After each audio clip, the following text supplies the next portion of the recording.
আসসালামু আলাইকুম। কৃষি এগ্রো নার্সারির পক্ষ থেকে স্বাগতম। এগুলো বাড়িটু জাতের হাইব্রিড পটল।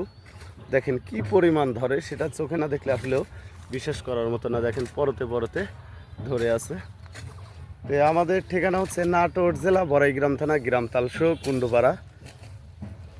যে পটলের জাতগুলি ধরে আছে দেখতে পাচ্ছেন, কি সুন্দর সতেজ পটলের চারা। তো এক ভাইয়ের সাথে কথা বলবো। আসসালামু আলাইকুম। ওয়ালাইকুম আসসালাম রাহমাতুল্লাহি ওয়া বারাকাতুহু। কেমন আছেন ভাই? আলহামদুলিল্লাহ, খুব ভালো আছি ভাই। আচ্ছা, এটা কি জাতের পটল ভাই? হাইব্রিড ধরছেও তো দেখতেছি ব্যাপক ধরা ধরছে দেখেন, সব গিরত ধরছে দেখেন। সবটি গিরত ধরে আছে। এই যে পটলের সাইজ। আচ্ছা, এটা রোপণ করা ছিল কি মাসে? কার্তিক মাসে রোপণ করা ছিল। দেখতে পাচ্ছেন পটলের সাইজগুলি কি সুন্দর সাইজ। আচ্ছা, 1 বিঘা জমিতে ভালো ফলন হলে কেমন ফলন আসে ভাই?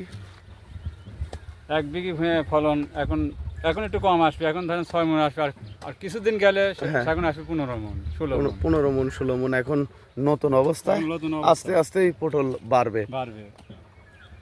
তাহলে ভাই, এটা এই যে জাংলাটা করছেন, কয় হাত জাংলা আছে? এটা 4 হাত জাংলা আছে। 4 হাত। আর এই চলাচলের জন্য কত? চলাচলের জন্য 1.5 হাত 1.5 হাত জায়গা রাখা আছে।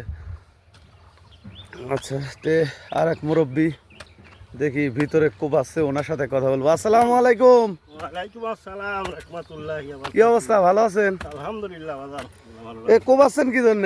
এই তো মাটি বটি দেওয়া লাগবে যে, মাটি অর্থাৎ বেড করে দিবেন না? এই দিব এখন বৃষ্টি বাদল হলে যাতে পানি বের হয়ে যায়, পানি এই বাইরে কারণে যায়। সাতটার দেওয়া লাগবে, একটু করি একবার সাতটার দিয়ে বাড়াবো। সারটা দিয়ে বের হতে হবে। হ্যাঁ, তো চাচা, কি সার দিবেন?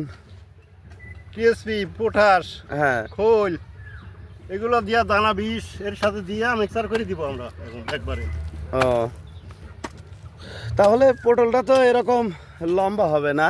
হ্যাঁ, ইনশাআল্লাহ সব পটল পটলটা দেখেন কি ঢকের লম্বা সব পটল, লম্বা সব পটল হবে। সব লম্বা পটল। এ জাতের অন্য জাতের সাথে এ জাতের ফলন বেশি না কম? বেশি। বেশি। হ্যাঁ, ইনশাআল্লাহ। তাতে 1 বিঘা জমিতে পটলে কিরকম বিক্রি করা যায় প্রতি 5-7 সপ্তাহে? মণ করে উঠতেছে। হ্যাঁ, পরবর্তী যায় ইনশাআল্লাহ বেশি উঠবে, আরো বেশি দিন উঠবে। বেশি হবে, দিন বেশি হবে। বৃষ্টি বাদল হলে পটলটা বেশি হবে তখন। বেশি হবে। হ্যাঁ, ইনশাআল্লাহ। তো ভিউয়ার্স, আমরা এই জাতের পটলের চারা তৈরি করেছি। আপনারা যদি পটলের চারা সংরক্ষণ করতে চান, স্ক্রিনে দেওয়া নাম্বারে যোগাযোগ করবেন। আর আপনাদের কাছে অনুরোধ, আমার এই ভিডিওটি অবশ্যই একটি লাইক, শেয়ার, কমেন্ট করবেন। আসসালামু আলাইকুম।